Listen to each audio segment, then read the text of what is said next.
Bienvenidas y bienvenidos a una nueva edición de La Conversada, el programa radiofónico del Colegio de Sonora.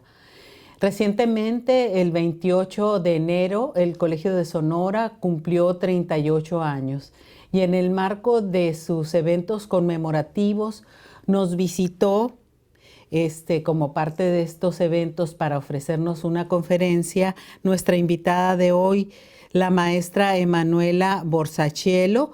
Ella es doctorante de la Universidad Complutense de Madrid. Tiene especialización en ciencias políticas y está en el programa de estudios feministas de la universidad. Es investigadora feminista.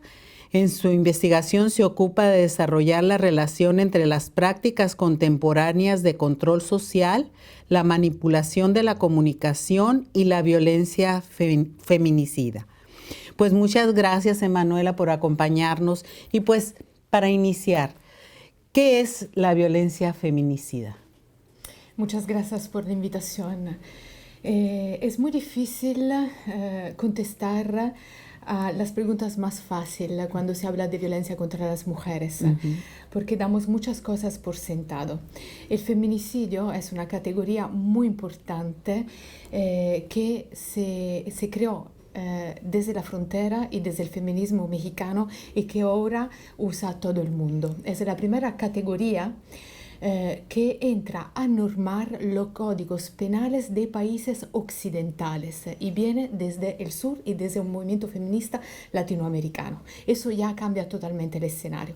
Pero esa categoría, porque el feminicidio como categoría es fundamental, porque dice que la mano que mata no es solo la del asesino, del victimario, es también lo del Estado que permite por omisión o por comisión de matar, de asesinar y de reproducir la violencia, y también de la impunidad social que apoya, silencia e invisibiliza. Entonces, por eso es tan importante pensar el feminicidio en términos políticos y sociales amplios, ¿no? Porque no es solo la matanza de las mujeres, el asesinato de mujeres por motivo de género, para ser mujer. Es también eso, es sobre todo eso, pero es también la implicación del Estado y de la sociedad en el proceso de reproducción de la violencia. Es muy importante pensar que el feminicidio, de repente, de entrada como categoría, te dice de inmediato de qué tipología de crimen estamos hablando, como dice y nos subraya nuestra querida Julia Munares Fragoso, ¿no? Nos subraya siempre eso, que como categoría es importante porque de entrada ya te explica de qué tipología de crimen queremos hablar y de qué se trata para enfrentarlo. Hablar de feminicidio no es una paranoia académica, no es un problema meramente académico, es que tú tienes que delimitar un problema para acotarlo y para enfrentarlo. Si no lo entiendes, no vas a erradicar los efectos. Lo que hemos visto, tanto a nivel del estado de Sonora como a nivel nacional, es un incremento de los feminicidios. Algunos dicen que lo que pasa es que ahora son más visibles, pero quien lleva la contabilidad realmente, que son también grupos de feministas, mucho más que el Estado, confirman que sí ha habido un incremento. ¿Cuáles son así las razones generales de este incremento? Pues tú hablabas de algunas de ellas, pero ya específicamente en el caso mexicano. En el caso mexicano, quiero subrayar una cosa, el problema es la desigualdad social. Tenemos que borrar la estigmatización, pobreza igual a violencia. Eso es una cosa que no nos sirve más para analizar por qué hay esa reproducción constante de la violencia. Donde hay desigualdad social, donde hay un trabajo constantemente precario, donde no hay apoyo a nivel de Estado ¿no? Para las cosas básicas, ¿no? Desde las guarderías, una buena educación, donde hay más desigualdad social, hay más violencia. Yo analicé mucho el caso de Guanajuato, por ejemplo. Guanajuato tiene el Producto Interno Bruto, uno de los más altos del país. Y hoy en día Guanajuato es uno de los estados que tiene más violencia contra las mujeres. ¿Cómo es posible eso? Porque, por ejemplo, en Celaya o en León hay un proceso de explotación y despojo territorial infinito que claramente pega, ¿no? Y mata sobre todo los cuerpos más vulnerables que históricamente sabemos son los de las mujeres. Las feministas mexicanas tenemos que agradecerle infinitamente porque han hecho en todos esos años, por lo menos en los últimos 30 años, un trabajo infinito. Yo soy de formación historiadora, no quiero hacer fantahistoria, pero si las feministas mexicanas no hubieran visibilizado, protestado y haciendo propuestas políticas muy concretas y muy eficaces en todos esos años, si ahora los niveles de violencia son altos, imaginámonos sin este trabajo constante de las feministas. Así es muy importante. Y en cuanto a los estudios, porque tú eres una investigadora, en relación al feminicidio, ¿cuáles han sido los hallazgos más importantes en este camino de incremento de feminicidios? Quiero subrayar un dato que probablemente no nos gustará escuchar, pero tenemos que reconocer que la violencia hacia las mujeres se está volviendo, siempre lo fue, pero ahora, hoy en día siempre más interclasista. Afecta a todas las clases sociales. No tenemos solo que hablar de las clases sociales con bajos recursos. Claramente hay diferentes vulnerabilidades, pero es siempre más interclasista. ¿Eso qué significa? Que una mujer de un barrio pobre puede ser víctima de violencia, así como una mujer de clase alta. Por ejemplo, en Ciudad de México hicimos, gracias a una colectiva que se llama Periodista de a pie, una investigación muy buena que se llama Estuvimos vivas hasta cuando nos mataron. En esa investigación empezamos a analizar todas las delegaciones de la Ciudad de México y vimos que una mujer de un barrio muy rico que se llama Polanco en la Ciudad de México sufre violencia, mucha violencia doméstica, pero no denuncia. ¿Por qué no denuncia? No solo para no perder su estatus social, sino porque cuando va a denunciar muchas veces tiene miedo porque allá puede estar el amigo, el hermano, el primo de su marido, ¿no? Y una mujer de bajos recursos de otro barrio que se puede llamar, que se llama, por ejemplo, Iztapalapa, no va a denunciar porque tiene miedo, ¿no? Porque cuando va por el Ministerio Público dice, vuelves a casa, aguanta para tus hijos. Entonces, claro, sufren diferentes revictimizaciones, pero sufren la misma violencia. Sí, o sea que la violencia de género permea todos los estratos sociales, todos ¿no? los y tenemos que reconocerlo para enfrentarlo, ¿no? Y también tenemos que hacer un esfuerzo más, pero no nosotras que ya hemos hecho mucho, sobre todo para decir quién es la mano que mata, quién es la mano que pega, ¿no? En los años 80 en México se fundaron las primeras casas de apoyo para masculinidades violentas, porque después esas casas fueron borradas del escenario del mapa y solo las políticas públicas se concentran solo sobre las mujeres que son víctimas de violencia. También hay necesidad de políticas públicas enfocadas a masculinidades violentas. Sí.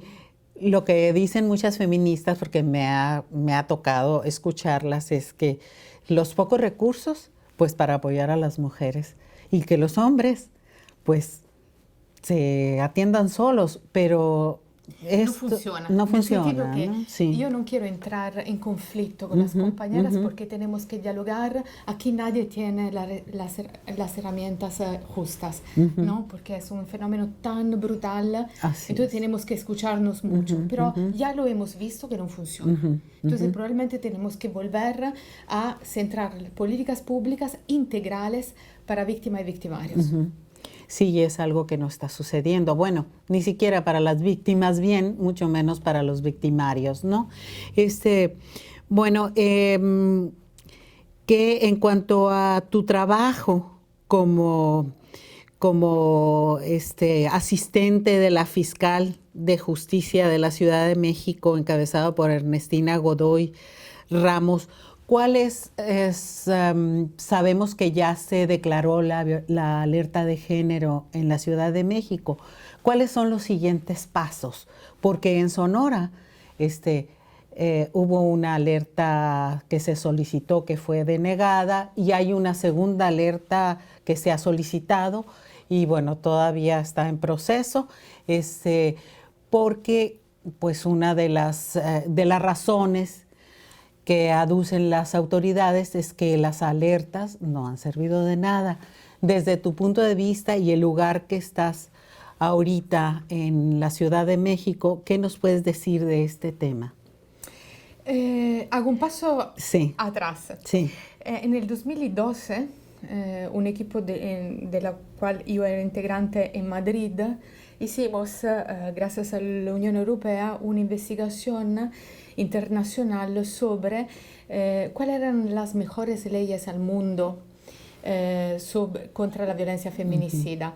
Y la mejor fue la mexicana. Yo hacía parte del análisis del contexto latinoamericano. ¿Y por qué? Porque uno de los mecanismos de la ley era la alerta de género.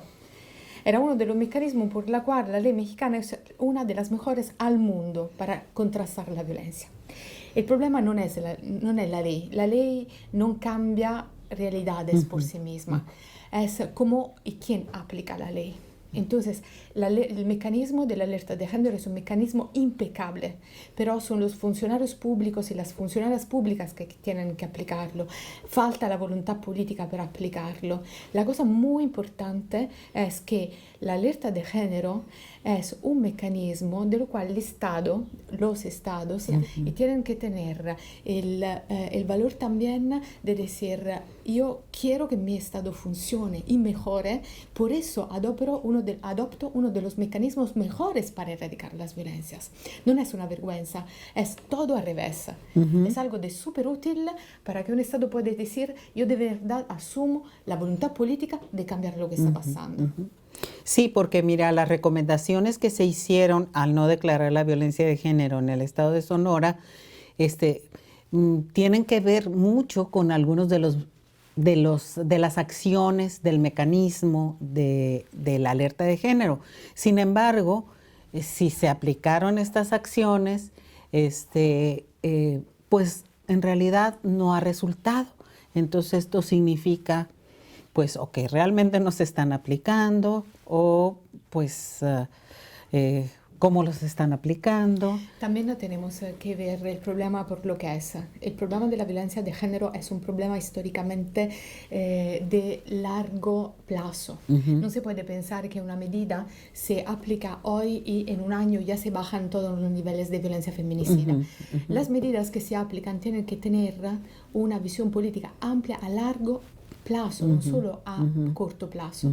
¿No? Es una cosa donde tú inviertes para el futuro de tus hijas, para el futuro del Estado, para el futuro de este país que se merece vivir libre de violencia. Entonces, claramente, se tienen que aplicar las normas, pero de manera integral. Bueno, pues podíamos seguir charlando sobre este problema que nos preocupa tanto a la sociedad en general del país, pero del mundial también, a nivel mundial, pero específicamente también del estado de Sonora. Muchas gracias, maestra Emanuela Borsachielo, y pues esperamos que nos visite de nuevo muy pronto. Muchísimas gracias a ustedes. Y bueno, los esperamos a una nueva emisión de La Conversada.